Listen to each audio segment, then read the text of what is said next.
ਸੱਤਵੀਂ ਜਮਾਤ ਦੇ ਪਿਆਰੇ ਬੱਚਿਆਂ ਨੂੰ ਮੇਰੇ ਵੱਲੋਂ ਪਿਆਰ ਭਰੀ ਸਤਿ ਸ੍ਰੀ ਅਕਾਲ। ਹੋਰ ਬੱਚਿਓ, ਕਿਵੇਂ ਹੋ? ਠੀਕ ਹੋ? ਉਮੀਦ ਹੈ ਕਿ ਠੀਕ ਹੋਵੋਗੇ। ਸੋ ਆਓ ਚਲੀਏ ਆਪਣੇ ਅੱਜ ਦੇ ਵਿਸ਼ੇ ਵੱਲ।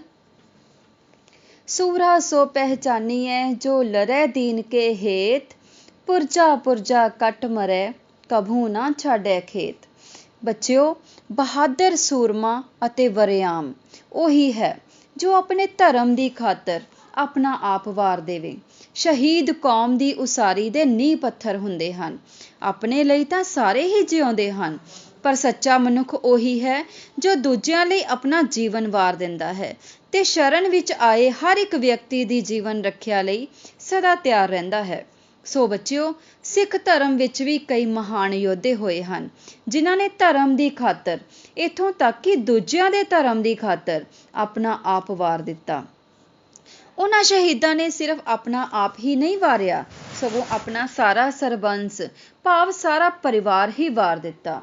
ਬੱਚਿਓ, ਅੱਜ ਆਪਾਂ ਸਿੱਖ ਧਰਮ ਦੇ ਉਸ ਮਹਾਨ ਯੋਧੇ, ਮਹਾਨ ਸ਼ਹੀਦ ਬਾਰੇ ਜਾਣਾਂਗੇ ਜਿਨ੍ਹਾਂ ਨੇ ਹਿੰਦੂ ਧਰਮ ਦੀ ਖਾਤਰ ਆਪਣੀ ਸ਼ਹੀਦੀ ਦਿੱਤੀ। ਸੋ ਮੇਰੇ ਪਿਆਰੇ ਬੱਚਿਓ, ਆਪਣਾ ਅੱਜ ਦਾ ਵਿਸ਼ਾ ਹੈ ਸਿੱਖਾਂ ਦੇ 9ਵੇਂ ਗੁਰੂ ਸ਼੍ਰੀ ਗੁਰੂ ਤੇਗ ਬਹਾਦਰ ਜੀ। ਸ਼੍ਰੀ ਗੁਰੂ ਤੇਗ ਬਹਾਦਰ ਜੀ ਨੂੰ ਉਹਨਾਂ ਦੇ ਅਦੁੱਤੀ ਬਲੀਦਾਨ ਕਾਰਨ ਹਿੰਦ ਦੀ ਚਾਦਰ ਵੀ ਕਿਹਾ ਜਾਂਦਾ ਹੈ। ਆਪ ਸਿੱਖਾਂ ਦੇ 9ਵੇਂ ਗੁਰੂ ਸਨ ਅਤੇ ਸਿੱਖਾਂ ਦੇ 8ਵੇਂ ਗੁਰੂ ਸ਼੍ਰੀ ਹਰਕ੍ਰਿਸ਼ਨ ਸਾਹਿਬ ਜੀ ਤੋਂ ਬਾਅਦ ਗੁਰਗੱਦੀ ਉੱਪਰ ਬੈਠੇ। ਸ਼੍ਰੀ ਗੁਰੂ ਨਾਨਕ ਦੇਵ ਜੀ ਦੀ ਗੁਰਗੱਦੀ ਤੇ ਬਿਰਾਜਮਾਨ ਸਿੱਖਾਂ ਦੇ 9ਵੇਂ ਗੁਰੂ, ਸ਼ਹੀਦਾਂ ਦੇ ਸਰਤਾਜ, ਤਪੱਸਿਆ ਅਤੇ ਤਿਆਗ ਦੀ ਮੂਰਤ ਸ਼੍ਰੀ ਗੁਰੂ ਤੇਗ ਬਹਾਦਰ ਜੀ ਦਾ ਜਨਮ 1621 ਈਸਵੀ ਨੂੰ ਅੰਮ੍ਰਿਤਸਰ ਵਿਖੇ ਮਾਤਾ ਨਾਨਕੀ ਜੀ ਦੀ ਕੁੱਖੋਂ ਹੋਇਆ। ਆਪ 6ਵੇਂ ਗੁਰੂ ਸ਼੍ਰੀ ਗੁਰੂ ਹਰਗੋਬਿੰਦ ਸਾਹਿਬ ਜੀ ਦੇ ਪੁੱਤਰ ਅਤੇ 5ਵੇਂ ਗੁਰੂ ਸ਼੍ਰੀ ਗੁਰੂ ਅਰਜਨ ਦੇਵ ਜੀ ਦੇ ਪੋਤਰੇ ਸਨ। ਗੁਰੂ ਜੀ ਬਚਪਨ ਤੋਂ ਹੀ ਸੰਤ ਸਰੂਪ, ਅਡੋਲ ਚਿੱਤ ਅਤੇ ਗੰਭੀਰ ਸੁਭਾਅ ਦੇ ਮਾਲਕ ਸਨ। ਆਪ ਕਈ ਘੰਟੇ ਸਮਾਧੀ ਵਿੱਚ ਲੀਨ ਰਹਿੰਦੇ ਸਨ। ਬਚਪਨ ਤੋਂ ਹੀ ਆਪ ਦੇ ਸੁਭਾਅ ਵਿੱਚ ਵੀਰਤਾ ਅਤੇ ਦਲੇਰੀ ਨੂੰ ਵੇਖ ਕੇ ਗੁਰੂ ਹਰਗੋਬਿੰਦ ਸਾਹਿਬ ਜੀ ਨੇ ਆਪ ਨੂੰ ਘੋੜਸਵਾਰੀ ਤੇ ਸ਼ਸਤਰ ਵਿੱਦਿਆ ਦੀ ਸਿੱਖਿਆ ਦੇਣੀ ਸ਼ੁਰੂ ਕਰ ਦਿੱਤੀ। ਭਾਵੇਂ ਆਪ ਸ਼ੁਰੂ ਤੋਂ ਹੀ ਬੜੇ ਸ਼ਾਂਤ ਚਿੱਤ ਅਤੇ ਨਰਮ ਦਿਲ ਦੇ ਸਨ, ਪਰ ਨਾਲ-ਨਾਲ ਤਲਵਾਰ ਦੇ ਧਨੀ ਵੀ ਸਨ। 1634 ਈਸਵੀ ਵਿੱਚ ਮੁਗਲ ਜਰਨੈਲ ਪੈਂਦੇ ਖਾਂ ਨੇ ਆਪ ਜੀ ਉੱਪਰ ਹਮਲਾ ਕਰ ਦਿੱਤਾ ਤਾਂ ਆਪ ਜੀ ਨੇ ਤਲਵਾਰ ਦੇ ਇਹੋ ਜਿਹੇ ਜ਼ੋਹਰ ਵਿਖਾਏ ਕਿ ਆਪ ਦੇ ਪਿਤਾ ਨੇ ਆਪ ਜੀ ਦਾ ਨਾਂ ਤਿਆਗ ਮੱਲ ਤੋਂ ਬਦਲ ਕੇ ਤੇਗ ਬਹਾਦਰ ਰੱਖ ਦਿੱਤਾ। ਆਪ ਦਾ ਵਿਆਹ ਭਾਈ ਲਾਲ ਚੰਦ ਜੀ ਦੀ ਹੋਣਹਾਰ ਪੁੱਤਰੀ ਗੁਜਰੀ ਜੀ ਨਾਲ ਹੋਇਆ। ਵਿਆਹ ਤੋਂ ਬਾਅਦ ਆਪ ਨੇ ਬਹੁਤਾ ਸਮਾਂ ਬਕਾਲੇ ਵਿੱਚ ਗੁਜ਼ਾਰਿਆ।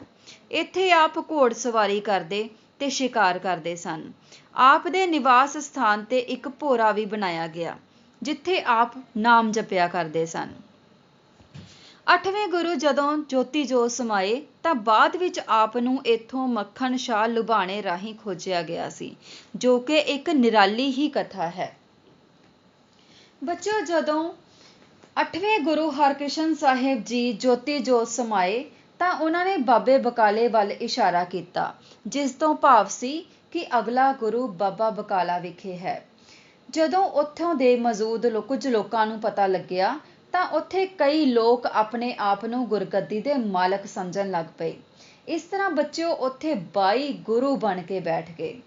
ਇੱਕ ਗੁਰੂ ਦਾ ਸਿੱਖ ਭਾਈ ਮੱਖਣ ਸ਼ਾਹ ਲੁਬਾਣਾ, ਜਿਸ ਦਾ ਜਹਾਜ਼ ਸਮੁੰਦਰੀ ਤੂਫਾਨ ਵਿੱਚ ਫਸ ਗਿਆ ਸੀ ਤੇ ਉਸਨੇ ਇਹ ਸੁਖਣਾ ਮੰਗੀ ਕਿ ਜੇ ਉਸਦਾ ਜਹਾਜ਼ ਸਹੀ ਸਲਾਮਤ ਕਿਨਾਰੇ ਤੇ ਲੱਗ ਜਾਵੇ ਤਾਂ ਉਹ 500 ਮੋਹਰਾਂ ਗੁਰੂ ਜੀ ਨੂੰ ਭੇਂਟ ਕਰੇਗਾ। ਉਸਨੇ ਬਾਬੇ ਬਕਾਲੇ ਜਾ ਕੇ ਵੇਖਿਆ ਕਿ ਉੱਥੇ ਤਾਂ 22 ਮੰਜੀਆਂ ਲੱਗੀਆਂ ਹੋਈਆਂ ਸਨ, ਭਾਵ 22 ਗੁਰੂ ਬਣ ਕੇ ਬੈਠੇ ਸਨ। ਉਹ ਸੋਚਣ ਲੱਗਾ ਕਿ ਉਹ ਕਿਸ ਨੂੰ 500 ਮੋਹਰਾਂ ਭੇਂਟ ਕਰੇ। ਉਸਨੇ ਸੱਚੇ ਗੁਰੂ ਦੀ ਪਹਿਚਾਣ ਕਰਨ ਲਈ ਹਰੇਕ ਅੱਗੇ 2-2 ਮੋਹਰਾਂ ਰੱਖ ਕੇ ਮੱਥਾ ਟੇਕਣਾ ਸ਼ੁਰੂ ਕਰ ਦਿੱਤਾ, ਪਰ ਕੋਈ ਕੁਝ ਨਾ ਬੋਲਿਆ। ਕਾਫੀ ਪੁੱਛ-ਗਿੱਛ ਕਰਨ ਤੋਂ ਬਾਅਦ ਉਸਨੂੰ ਪਤਾ ਲੱਗਿਆ ਕਿ ਇੱਕ ਗੁਰੂ ਭੋਰੇ ਦੇ ਵਿੱਚ ਰਹਿੰਦਾ ਹੈ। ਮੱਖਣ ਸ਼ਾਹ ਭੋਰੇ ਵਿੱਚ ਆ ਗਿਆ। ਉਸਨੇ ਗੁਰੂ ਜੀ ਅੱਗੇ 2 ਮੋਹਰਾਂ ਰੱਖ ਕੇ ਮੱਥਾ ਟੇਕਿਆ ਤਾਂ ਉਸ ਸਮੇਂ ਗੁਰੂ ਜੀ ਨੇ ਕਿਹਾ ਕਿ ਸੁਖਣਾ 500 ਮੋਹਰਾਂ ਦੀ ਕਰਦਾ ਹੈ ਤੇ ਕੇਵਲ 2 ਮੋਹਰਾਂ ਹੀ ਰੱਖ ਰਿਹਾ ਹੈ। ਇਹ ਸੁਣ ਕੇ ਮੱਖਣ ਸ਼ਾਹ ਲੁਬਾਣੇ ਨੂੰ ਯਕੀਨ ਹੋ ਗਿਆ ਕਿ ਇਹ ਹੀ ਸੱਚੇ ਗੁਰੂ ਹਨ। ਉਹ ਉੱਚੀ ਉੱਚੀ ਰੌਲਾ ਪਾਉਣ ਲੱਗਾ, ਗੁਰੂ ਲਾਧੋ ਰੇ, ਗੁਰੂ ਲਾਧੋ ਰੇ।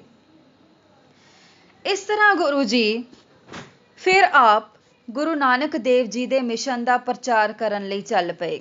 ਪਹਿਲਾਂ ਆਗਰਾ, ਪਟਨਾ ਅਤੇ ਫਿਰ ਅਸਾਮ ਗਏ। ਗੁਰੂ ਗੋਬਿੰਦ ਸਿੰਘ ਜੀ ਦਾ ਜਨਮ 1966 ਈਸਵੀ ਦੇ ਵਿੱਚ ਪਟਨਾ ਵਿਖੇ ਹੋਇਆ। ਆਪ ਨੇ ਗੋਬਿੰਦ ਰਾਏ ਨੂੰ ਵੀ ਹਰ ਤਰ੍ਹਾਂ ਦੀ ਵਿੱਦਿਆ ਦਿੱਤੀ ਤੇ ਵਿਦਵਾਨ ਬਣਾਇਆ। ਬੱਚਿਓ, ਉਸ ਵੇਲੇ ਭਾਰਤ ਉੱਤੇ ਮੁਗਲ ਬਾਦਸ਼ਾਹ ਔਰੰਗਜ਼ੇਬ ਦਾ ਰਾਜ ਸੀ। ਔਰੰਗਜ਼ੇਬ ਇੱਕ ਜ਼ੁਲਮੀ ਅਤੇ ਨਿਰਦਈ ਰਾਜਾ ਸੀ। ਉਸਨੇ ਆਪਣੇ ਭਰਾਵਾਂ ਨੂੰ ਮਰਵਾ ਕੇ ਰਾਜਗੱਦੀ ਹਾਸਲ ਕੀਤੀ ਸੀ। ਕਾਜ਼ੀ ਮੁਲਾਣਿਆਂ ਨੂੰ ਖੁਸ਼ ਕਰਨ ਲਈ ਉਹ ਹਿੰਦੂਆਂ ਨੂੰ ਜ਼ਬਰਦਸਤੀ ਮੁਸਲਮਾਨ ਬਣਾ ਰਿਹਾ ਸੀ। ਉਹ ਸੋਚਦਾ ਸੀ ਕਿ ਇਸਲਾਮ ਹੀ ਸੱਚਾ ਧਰਮ ਹੈ।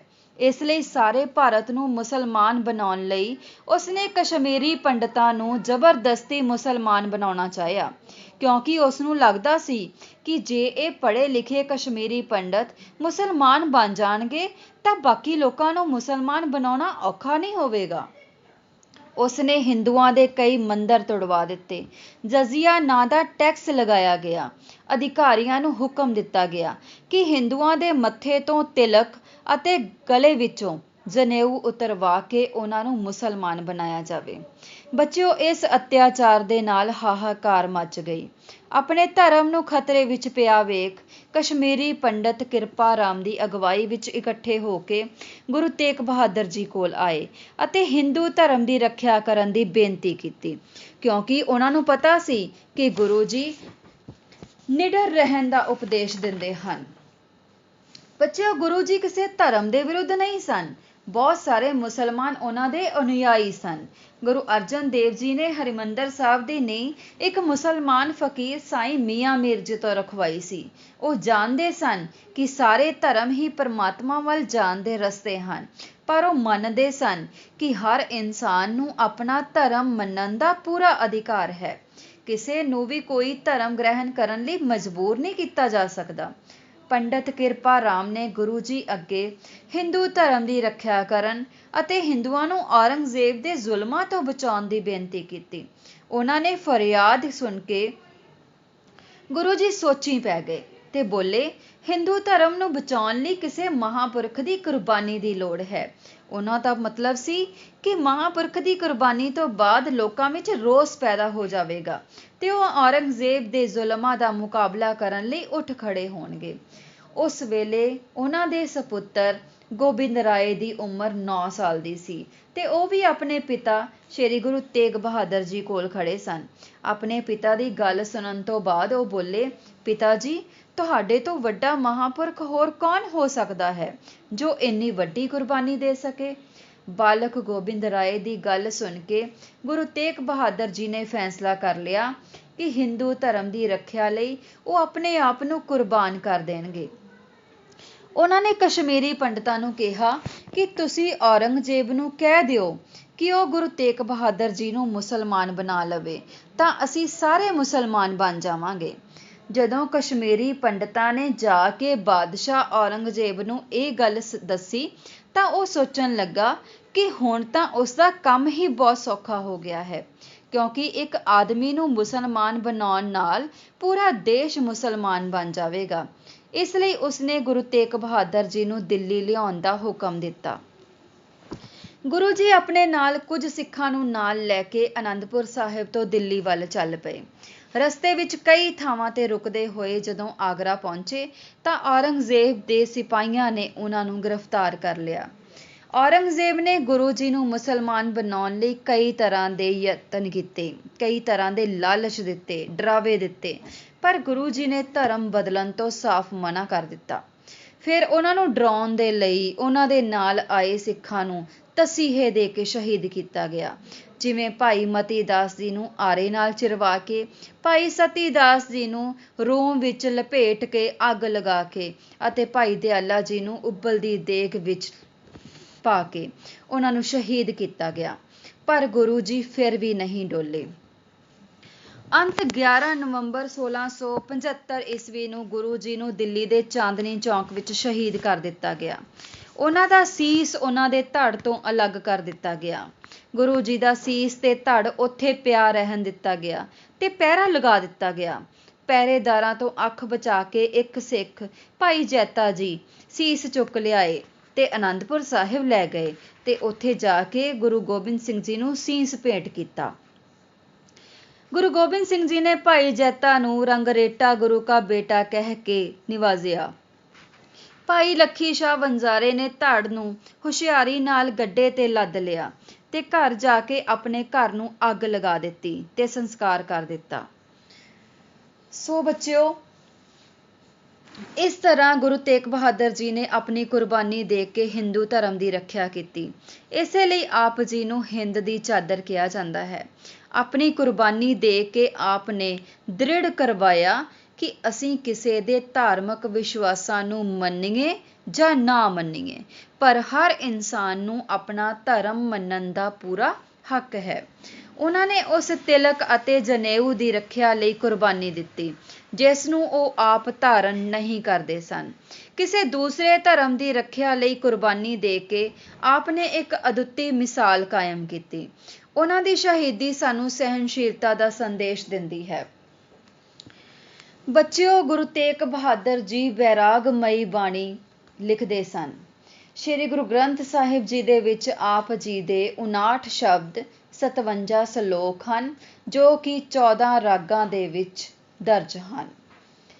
ਇਸ ਤਰ੍ਹਾਂ ਬੱਚਿਓ, ਗੁਰੂ ਤੇਗ ਬਹਾਦਰ ਜੀ ਮਹਾਨ ਧਾਰਮਿਕ ਆਗੂ, ਸਮਾਜ ਸੁਧਾਰਕ, ਦੇਸ਼ ਪ੍ਰੇਮੀ, ਹਿੰਦ ਦੀ ਚਾਦਰ ਸਨ। ਆਪ ਦੀ ਕੁਰਬਾਨੀ ਨੇ ਲੋਕਾਂ ਦੀ ਸੋਚਣੀ ਸ਼ਕਤੀ ਦੇ ਵਿੱਚ ਇਨਕਲਾਬ ਲੈ ਆਂਦਾ। ਆਪ ਨੇ ਆਪਣਾ ਬਲੀਦਾਨ ਦੇ ਕੇ ਸਿੱਧ ਕਰ ਦਿੱਤਾ, ਬਾਂਹ ਜਿਨ੍ਹਾਂ ਦੀ ਪਕੜੀ ਹੈ ਸਿਰ ਦੀਜੇ ਬਾਂਹ ਨਾ ਛੋੜੀਐ। ਗੁਰੂ ਤੇਗ ਬਹਾਦਰ ਜੀ ਨੇ ਮਾਨਵ ਜਾਤੀ ਨੂੰ ਸੰਦੇਸ਼ ਦਿੱਤਾ ਕਿ ਡਰਨ ਵਾਲਾ ਕਾਇਰ ਹੈ ਤੇ ਡਰਾਉਣ ਵਾਲਾ ਜ਼ਾਲਮ। ਇਸ ਲਈ ਨਾ ਕਿਸੇ ਤੋਂ ਡਰੋ ਤੇ ਨਾ ਕਿਸੇ ਨੂੰ ਡਰਾਓ। ਸੋ ਮੇਰੇ ਪਿਆਰੇ ਬੱਚਿਓ, ਜਿਸ ਤਰ੍ਹਾਂ ਗੁਰੂ ਤੇਗ ਬਹਾਦਰ ਜੀ ਨੇ ਹਿੰਦੂ ਧਰਮ ਦੀ ਰੱਖਿਆ ਲਈ ਤੇ ਦੇਸ਼ ਨੂੰ ਨਿਰਦਈ ਹਕੂਮਤ ਦੇ ਪੰਜੇ ਵਿੱਚੋਂ ਛੁਡਾਉਣ ਲਈ ਤੇ ਕੌਮ ਨੂੰ ਤਿਆਰ ਕਰਨ ਦੇ ਲਈ ਮਹਾਨ ਕੁਰਬਾਨੀ ਦਿੱਤੀ, ਉਸੇ ਤਰ੍ਹਾਂ ਸਾਨੂੰ ਵੀ ਹਰ ਸਮੇਂ ਦੇਸ਼ ਦੀ ਸੇਵਾ ਕਰਨ, ਦੂਜਿਆਂ ਦੀ ਮਦਦ ਕਰਨ ਤੇ ਲੋਕਾਂ ਉੱਤੇ ਪਈ ਮੁਸੀਬਤ ਨੂੰ ਦੂਰ ਕਰਨ ਦੇ ਲਈ ਹਮੇਸ਼ਾ ਤਿਆਰ ਰਹਿਣਾ ਚਾਹੀਦਾ ਹੈ। ਗੁਰੂ ਨੇ ਦੱਸਿਆ ਸਾਨੂੰ ਹੈ ਬਣ ਕੇ ਹਿੰਦ ਦੀ ਚਾਦਰ, ਧਰਮ ਸਾਰੇ ਪਵਿੱਤਰ ਨੇ, ਕਰੋ ਹਰ ਧਰਮ ਦਾ ਆਦਰ। ਧੰਨਵਾਦ।